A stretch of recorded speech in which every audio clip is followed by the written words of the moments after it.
हाय दोस्तों, जैसे कि मैंने आपको इसके पिछले वाले वीडियो में मैंने आपको प्रशासनिक नीतियाँ के ला के पास यहाँ तक ला के आपको छोड़ दिया था इसके पीछे वाले वीडियो में। अब आपका यहाँ से स्टार्ट हो जाता है अभी, क्योंकि उससे आर्थिक नीतियाँ पढ़ चुके हो, राजनीतिक नीतियाँ पढ़ा दिया हूँ मैंने, आप देखा यहाँ तक आपने नोट किया होगा। प्रशासनिक नीतियाँ, प्रशासनिक संरचना में व्यापक सुधार एवं परिवर्तन। इस काल में ब्रिटिश नीति का बल भारत की प्रशासनिक संरचना में व्यापक सुधार एवं परिवर्तन लाने में रहा था, ताकि भारतीय उपनिवेश ब्रिटिश औद्योगिक पूंजीवाद के हित में काम कर सके। बेहतर कानून व्यवस्था। Point number 1। पॉइंट नंबर 2, न्याय प्रणाली में सुधार, भू राजस्व व्यवस्था, कानून व्यवस्था में सुधार। तो सर्दी हो गई है। पिंडारियों का दमन। पिंडारी जनजाति समूह से संबंध थे और वे अब मराठा के सहायक सेना के रूप में काम करते आ रहे थे। बाद में वे मालवा क्षेत्र में बस गए थे और लूटपाट का काम करते थे। अतः 1870 में लॉर्ड हेस्टिंग ने पिंडारियों पर हमला कर उनका दमन कर दिया। उसी प्रकार लॉर्ड हेस्टिंग ने कुछ पठान लुटेरे को भी दमन किया। ठगी का दमन। ठगों का संगठित गिरोह कार्य कर रहा था, जो अवध से बुंदेलखंड और राजपूताना तक का क्षेत्र सक्रिय था। उनके द्वारा राहजनी की जाती थी। अंत में विलियम बेंटिक ने कर्नल सिलीमैन नामक अधिकारी से ठगों का दमन किया। न्याय व्यवस्था में सुधार। इस काल में न्याय व्यवस्था में होने वाले सुधार की निम्नलिखित कारणों से प्रेरणा मिल रही थी। पॉइंट नंबर 1 सी का 1 में भारत एक सक्षम बाजार के रूप में कार्य कर सके तथा व्यापार एवं निवेश का उचित माहौल हो, इसलिए न्याय व्यवस्था में परिवर्तन आवश्यक था। ब्रिटिश चिंतक जेरेमी बेंथम का विचार भी सुधार की प्रेरणा दे रहा था। बेंथम ने भारतीय न्याय व्यवस्था की निम्नलिखित कमजोरियों को उद्घाटित किया। ए में भारत में विधियों का संहिताकरण नहीं है, इसलिए मानवीकरण का अभाव है। भारत में बंदी प्रत्यक्षीकरण जैसे कानून का अभाव है। भारत में प्रचलित कुछ कानून अमानवीय है, जिनमें बदलाव की जरूरत है। सुधार की दिशा में कदम। 1833 की चार्टर एक्ट में सीजेए जनरल के परिषद में गवर्नर जनरल लिखा हुआ है, यहाँ पे सीजे के परिषद में 1/4 सदस्य के रूप में विधि सदस्य का स्थान लाया गया, लॉर्ड मैकाले। इसे 1837 में मैकाले कोड बनाया गया। आगे चलकर यह कोड इंडियन सिविल कोड 1859 तथा इंडियन पेनल कोड दंड संहिता 1860 में लागू किया गया। 1861 में हाईकोर्ट एक्ट लाया गया तथा इस आधार पर सदर दीवानी अदालत, सदर निजामत अदालत एवं कलकत्ता के सुप्रीम कोर्ट सभी को समाप्त कर दिया गया। उनकी जगह कलकत्ता, बम्बई और मद्रास में हाई कोर्ट की स्थापना की गई।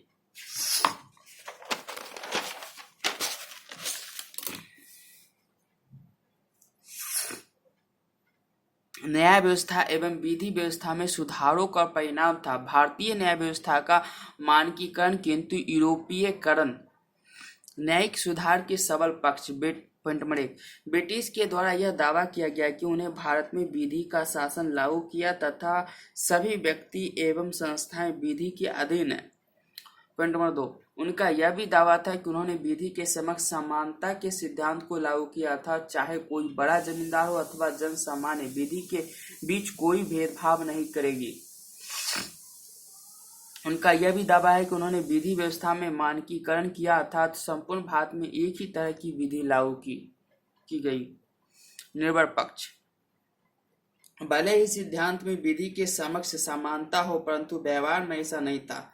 ब्रिटिश अधिकारियों को विशेष संरक्षण प्राप्त होता, इसका उदाहरण है इल्वर्ट बिल विवाद।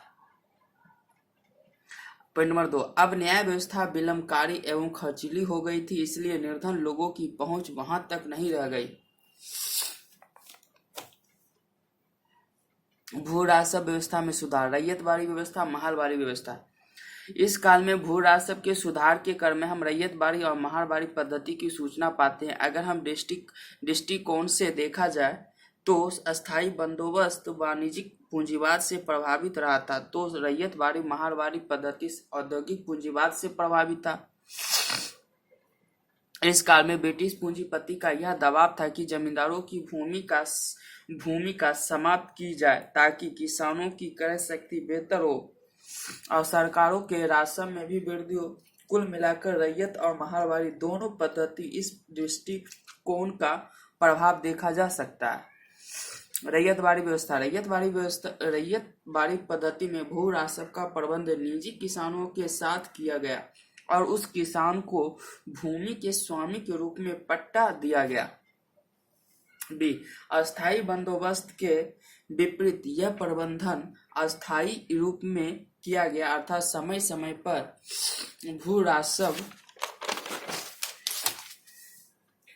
की दर का पुनर्निर्धारण किया जाना था। भूमि को विक्रय योग्य बना दिया गया। रैयतबाड़ी प्रबंधन व क्षेत्र में सामुदायिक संपत्ति सरकार के स्वामित्व के अधीन रखा गया।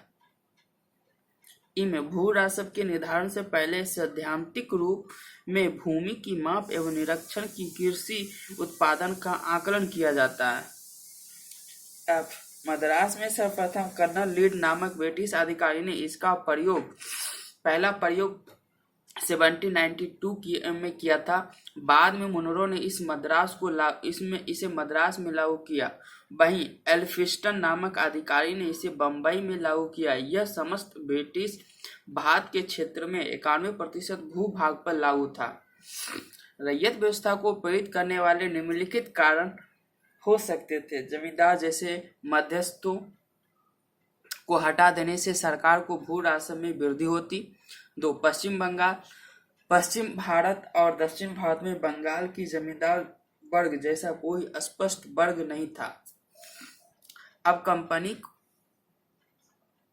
को गलती का एहसास हो गया था कि अस्थायी बंदोबस्त के कारण उसे भविष्य में घाटा उठाना पड़ा, इसलिए अब नए क्षेत्र में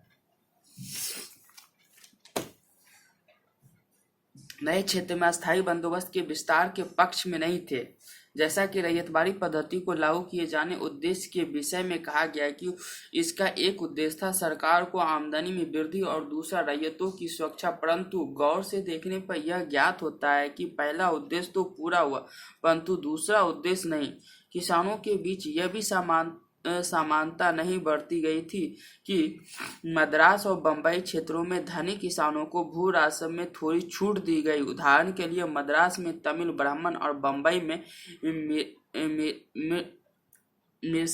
मीरा सरदार। महारबाड़ी पद्धति व्यवस्था।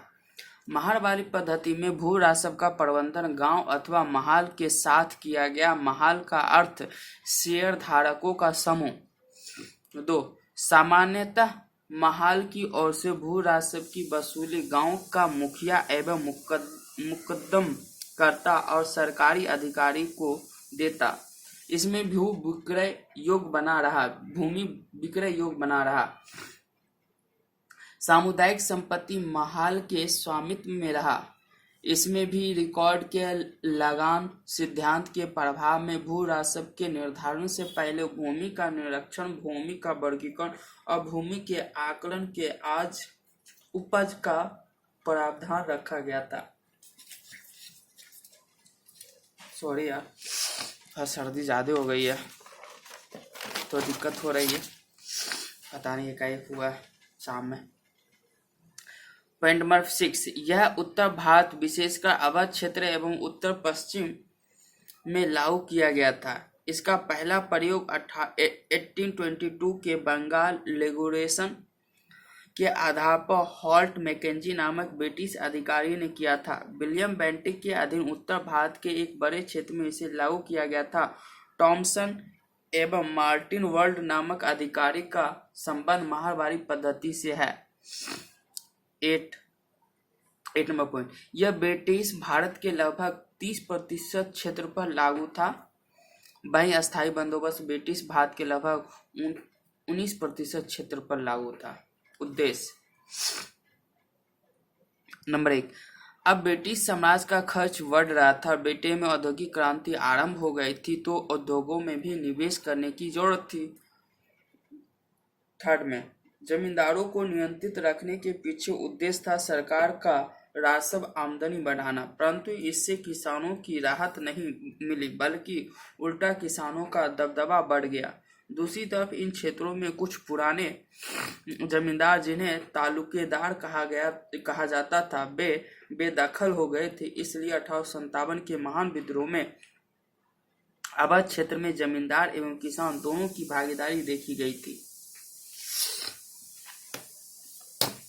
ब्रिटिश भू राजस्व व्यवस्था प्रभाव। दोस्तों वहां तक आपने नोट किया होगा। यहाँ क्या हो रहा है?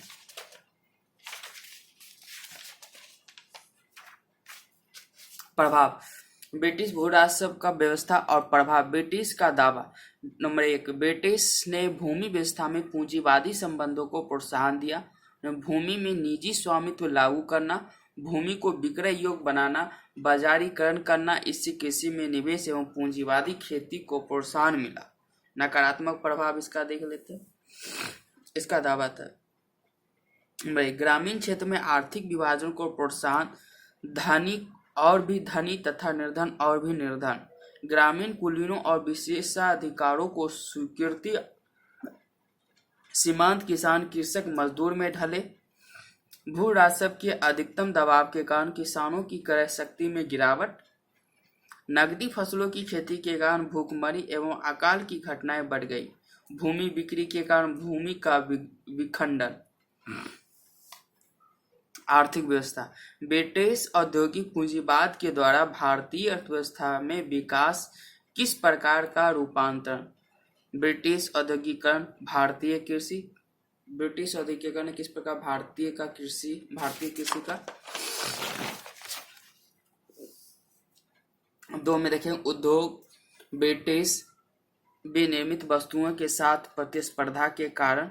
नंबर 3 में व्यापार की संरचना एवं व्यापक परिवर्तन आया और भारत निर्मित वस्तुओं के आयातक एवं कच्चे माल के निर्यातक के रूप में परिवर्तन हुआ। जैसे मैं लिखा हूँ 1, 2, 3, 4, और उसे आपको लिखना पड़ेगा, क्योंकि एक ऐसे माइंड मैप बनता तो उसे मैं नहीं बना पाया। आधुनिक यातायात एवं संरचना व्यवस्था। रेलवे और टेलीग्राफ के निर्माण का खर्च भारतीय खातों में डाल दिया गया, जिससे भारत कर्जदार बन गया, परंतु इनके निर्माण का तात्कालिक लाभ ब्रिटिश को प्राप्त हुआ। कृषि का व्यावसायीकरण। इससे तात्पर्य है कि कृषि में परंपरागत फसलों की जगह नकदी फसलों की खेती को प्रोत्साहन मिला। उद्देश्य। ब्रिटिश उद्योगों के लिए कच्चे माल की जरूरत, ब्रिटेन की नगरीय जनसंख्या के लिए खाद्यान्नों की जरूरत। चूंकि किसान परंपरागत फसलों की खेती कर ब्रिटिश भू राजस्व की रकम को चुकता नहीं कर सकते थे, इसलिए वे नकदी फसलों के लिए विवश हुए। इस प्रकार यह सामान्य किसान पर भी थोपी गई प्रक्रिया थी। 4, कुछ खास क्षेत्रों में किसान मुनाफे की ओर भी आकर्षित थे। आधुनिक यातायात के विकास से भी नकदी फसलों की खेती के लिए प्रोत्साहन, परंतु ब्रिटिश के द्वारा उन्हीं फसलों के उत्पादन को प्रोत्साहन जिनमें उनका स्वयं फायदा था, जो वे निर्यात करते थे, जैसे अफीम, कपास, नील, चाय, कॉफी, चीनी, दलहन, तिलहन, अनाज etc।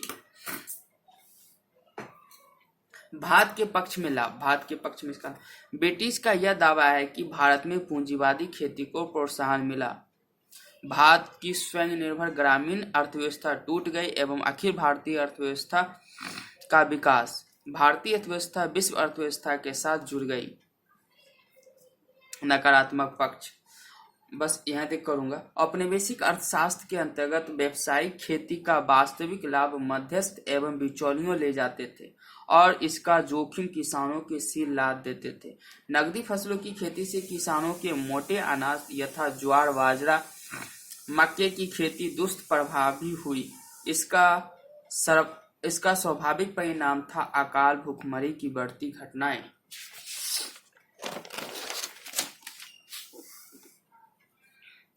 भारतीय किसानों पर एक थोपी गई प्रतिक्रियाएं थी जो कि क्योंकि अधिकांश किसानों ने इसे स्वेच्छा से स्वीकार नहीं किया था। चूंकि व्यावसायिक फसलों की खेती का जोखिम किसानों को उठाना पड़ता था, इसलिए किसानों महाजनों से कर्ज लेने के लिए विवश हुए थे। इसे ग्रामीण ऋणग्रस्तता को प्रोत्साहन मिला। समझ गए सब किस प्रकार किसान को डुबोया हमारे अंग्रेज।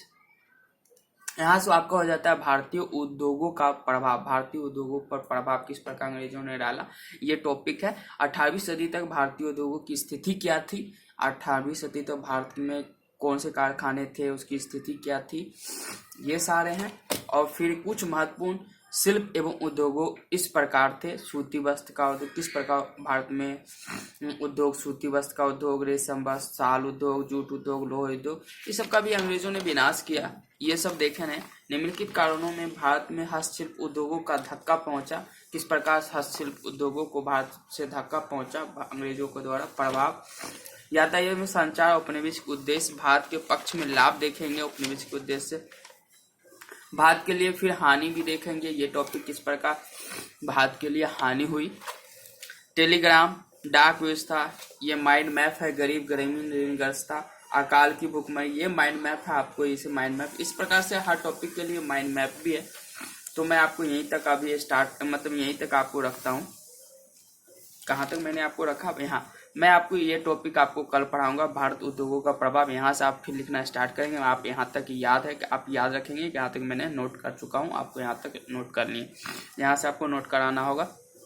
आप हमारी वीडियो को ज़्यादा से ज़्यादा शेयर करेंगे, लाइक करें और सब्सक्राइब कर लेंगे। मैं सारे आपको नोट्स उपलब्ध करवा दूंगा। Okay, bye.